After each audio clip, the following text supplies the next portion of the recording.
Alright, for the first slide, so I'm going to explain regarding the function, the comparison between SDF 2010 and SGPD 2019. Sorry. So here are a few aspects that we have, but it's half only. The rest will be in report. Okay, first, objective of Shariah governance. Okay, SDF 2010, their objective are set out the expectation of the bank on IFI, in Islamic Financial Institution Shariah governance structure. Also, the objective is to provide guidance to the board, while SGPD 2019 they doesn't have any objective. Next, structure of Shariah governance in SDF 2010, they discuss regarding the structure, but only within the Islamic financial institution, while SGPD 2019 they involve BNM still within IFI. Next, responsibility of the BOD. SDF accountable and responsible on the overall Sharia governance framework and Sharia compliance of the IFI, while SGPD require the BOD to acquire relevant knowledge on Islamic banking effectively. Next aspect is responsibility of the management. In SDF is provide adequate resources, while SGPD the responsibility of management should or have relevant knowledge in Islamic banking as well. Next, responsibility of Sharia committee in SDF 2010 should be they should responsible for all Sharia decision and views, and also approve Sharia compliance handbooks. Next is SGPD, emphasize on the mitigation of Sharia and compliance risks. Also, they in SGPD should responsibility on the Sharia committee chairman. Lastly, Sharia committee meetings in SGF. Sharia committee can participate through video or telephone conferencing. But for SDF the contrast for SGPD 2019, they're really concerned regarding the non-physical meetings. Next, we proceed with the Sharia audit practice has been disclosed in the annual report of Alliance Islamic Bank. In annual report of Alliance Islamic Bank, I find out 3 types of statement that we can see few of Sharia audit practice. Okay, first, financial statement. Under financial statement, we can see the Sharia audit practice in financial risk management policy. Second, statement of risk management and internal control framework. Under this statement, we have business activities undertaken by general internal audit. So we can also see, or it has been disclosed in this statement. Alright, lastly is Basel 2 Pillar 3 report disclosure. Under this statement, we have Sharia governance disclosure, which in Sharia non-compliant risks arise from the risk of failure to comply with Sharia rules and principles as determined by Sharia Advisor Council of Bank Negara Malaysia and Alliance Islamic Banks Sharia Committee. So how to manage all these risks is Alliance Islamic Bank has adopted the following the few guiding principles. So I just pick one of the principle. Okay, their principles is ongoing Sharia reviews and training to raise risk awareness and ensure compliance to Sharia rules and principles. Alright, so basically under this statement, under Basel 2 Pillar 3 report disclosure also has been stated regarding the Sharia non-compliant income, which during 2019 I found out that in annual report 2019 Alliance Islamic Bank has Sharia non-compliant income and events.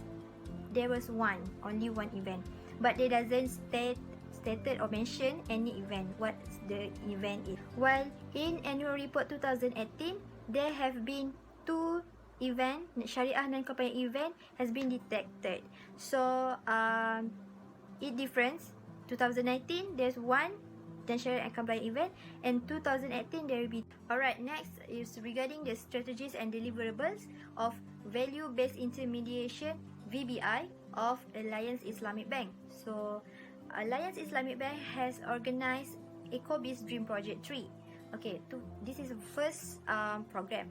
Okay, EcoBiz Dream Project 3 3 is to looking for fresh ideas and holistic solutions that can create real impact if they approach the issue from an overall ecosystem. And in terms of economics, VBI, value-based intimidation approach, will play a role in the success of the revitalization of the community. Second program is additional Taiwan Sukuk, AT1 Sukuk. This is for fund the growth of its Shariah compliant portfolio and future plans in the halal and VBI space, in line with its BNM validated status as an emergent BBI practitioner. Okay, so basically, Alliance Islamic Bank is successful to communicate and disclose the intended plans to stakeholders because they have few activity for each stakeholders they have. First, shareholders, bankers and investors. The activities are annual general meeting, quarterly, annual financial statements. Okay, next, second, government, regulators and policymakers. Okay, the activities are held frequent dialogues between BNM and compliance officers networking group. Lastly, group as customers, suppliers and partners. The activity are customer or industry meetings, talks, exhibition, trade shows, road shows, networking events and also appreciation events. Okay, so of course it is beneficial because Alliance Islamic Bank itself has their key area focus for each activities to achieve a good engagement with stakeholders. So their aim to further the strategy to be the most important relationship for the stakeholders. Next.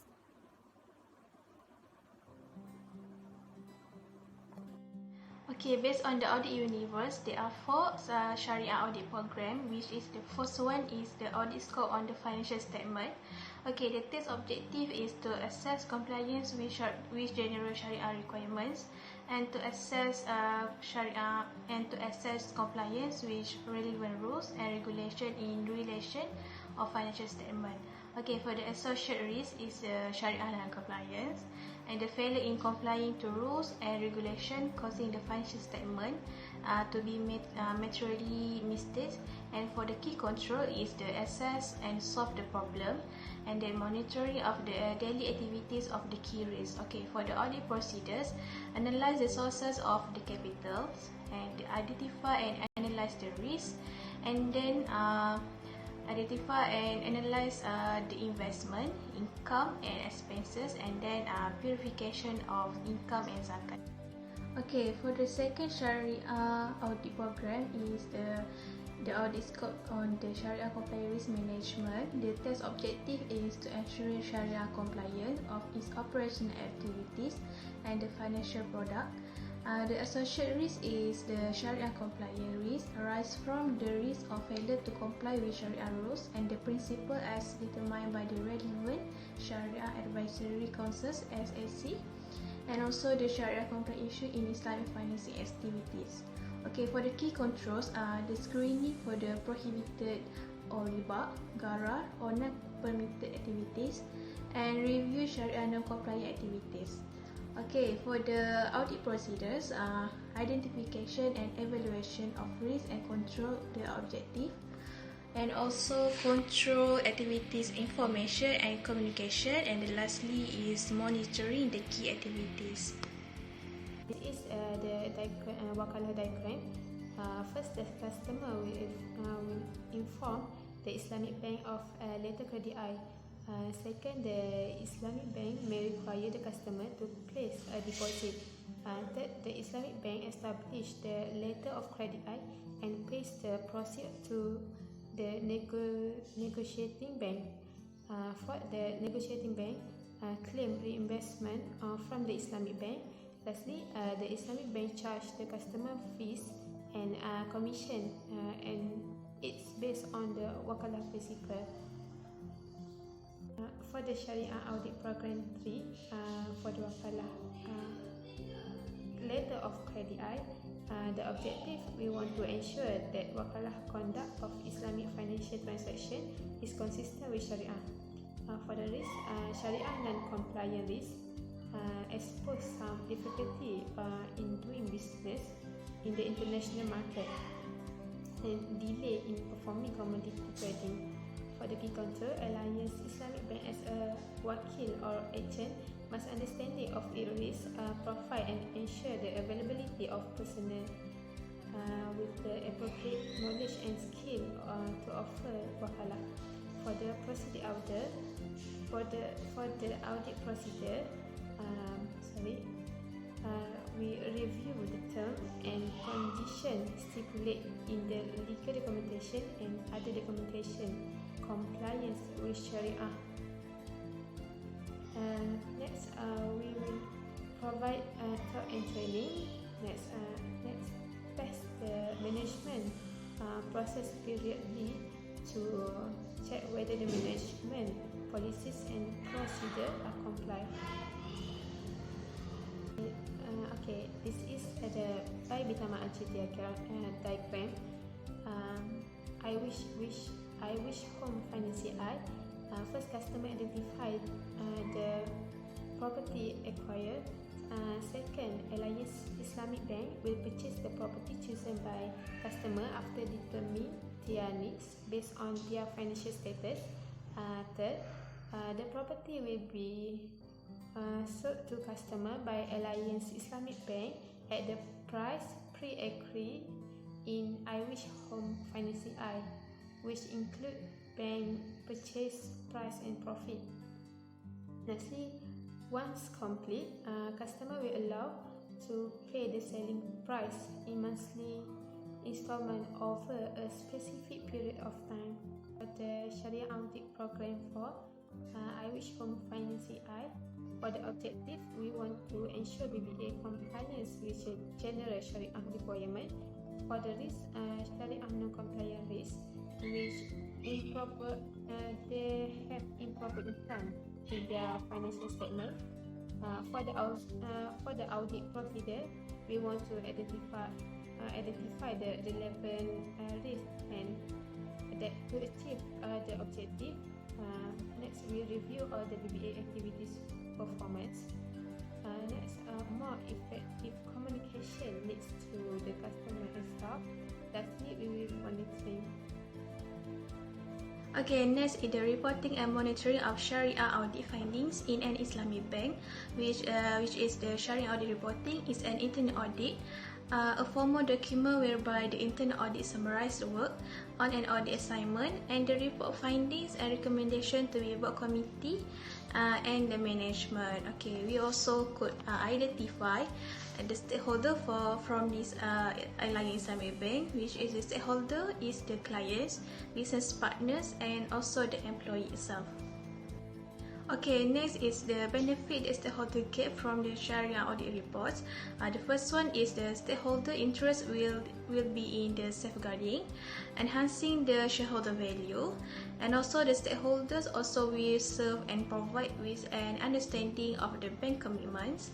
And the next one is making meaningful relationship with the stakeholders, and the last one is the making regular interaction with the stakeholder.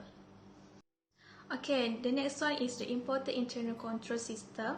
The first one is to ensure the integrity of financial and also promote accountability, prevent a fraud, and also preventing employees from stealing assets and also safeguarding the bank asset and their information and deposits. Okay. Next for impact on Shariah non-compliant with G4, ensuring reasonable standard of the fair when dealing without undue influence for any party. Second, promote the sustainable growth and financial. Third, effective implementation of Shariah governance. Last but not least, for impact of Shariah compliant with G, continuous cyclic process which include risk identification, assessment, control, mitigation, and monitoring of key risk indicators. Okay, lastly, the impact on the Shariah audit. There are three impacts on the Shariah audit. The first one is defense providing assurance, and the second one is making audit for reconciliation, and the last one is system of check balance and also monitor performance that strictly.